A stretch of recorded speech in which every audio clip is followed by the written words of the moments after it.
Hey, welcome back. It's Jason Coleman, mortgage broker with Price Mortgage. Today we're going to look at Redfin and look at some of the data that they're providing of Maricopa County for Maricopa County. So if you go into their weekly housing market data and you type in county, region name is Maricopa County, duration 4 weeks. So what we have here, first we're going to look at new listings. And new listings looks like it's starting to dip for the first time in weeks. So I think that may be because rates have fallen almost a full point and a half, a percent and a half since we hit like 6.3. Now we're down into the fours.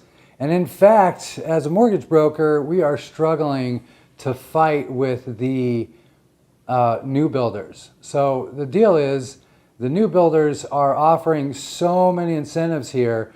We're talking price cuts along with like $20,000 in buy downs, getting down into the 3.99. They are desperate to sell these spec homes, desperate.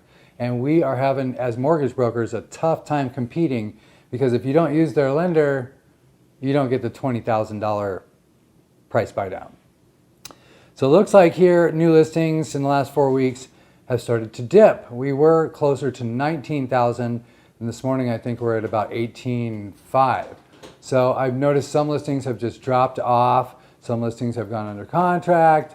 There's multiple, myriad of reasons why these listings are starting to dip.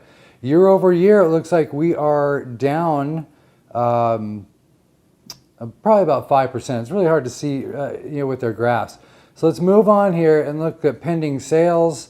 And pending sales, pending sales are way down. So if you notice, the black is 2022, orange is 21, 2020 is red, and 19 is blue. So we are below all of those other years. That's amazing. And year over year, it looks like we are, I don't know, maybe 20% lower in pending home sales. Let's look at some of the other stats here. Homes sold. Homes sold here in Maricopa County looks like we are also at the lowest level in 3 years.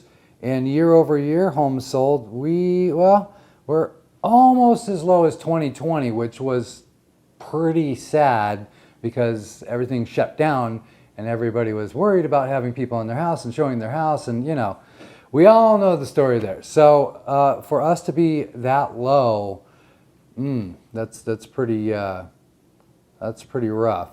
New medium listing price. Here's another stat. So we're still above the last 3 years, and looks like we took a dip and it's kind of heading up just a touch, and I think that might be because rates have kind of dropped. But year over year, we're below 2021 year over year for new listing prices, new medium prices, listing prices. So that's a good sign for buyers. And let's go to the next category here, median sales price. Now, this is where it really counts, median sales price. So you can see the black line is it's starting to come down. It's coming down, and it is getting close to 2021. And it looks like here in the year over year,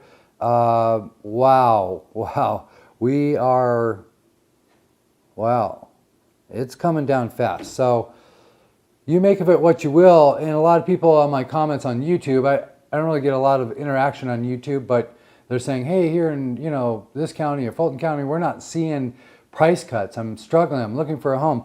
But I just want to show you here in Arizona, we are seeing price cuts, and it is coming fast and pretty deep. So if the rates go down like they have been, which is just crazy that the rates are coming down. We're in the fours now, and that's for A paper people. So if you're, a B credit borrower, then you're going to be in the fives. And if you're a C credit, well, you need to work on it.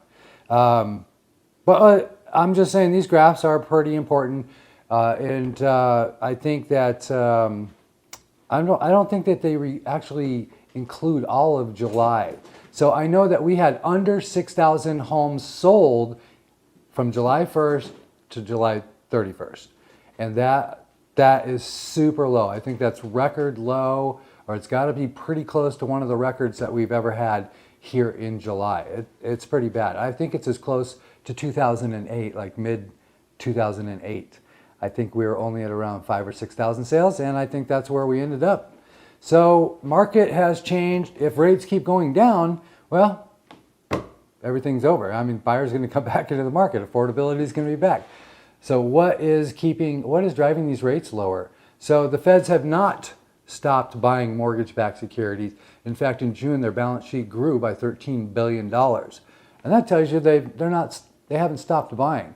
They're not being transparent with Americans, because if they said, hey, we're going to start quantitative tightening, we're going to start selling off our balance sheet, that means that if their balance sheet grows, they're still buying.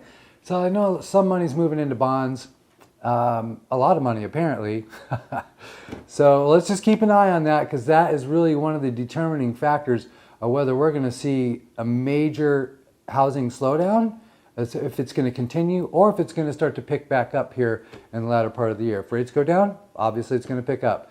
If not, we're going to have a transaction crash like we just had this month in July. I appreciate you watching. Hopefully this was educational, and leave a comment, subscribe. I appreciate all the new subscriptions. I appreciate your comments and interaction. And until next time.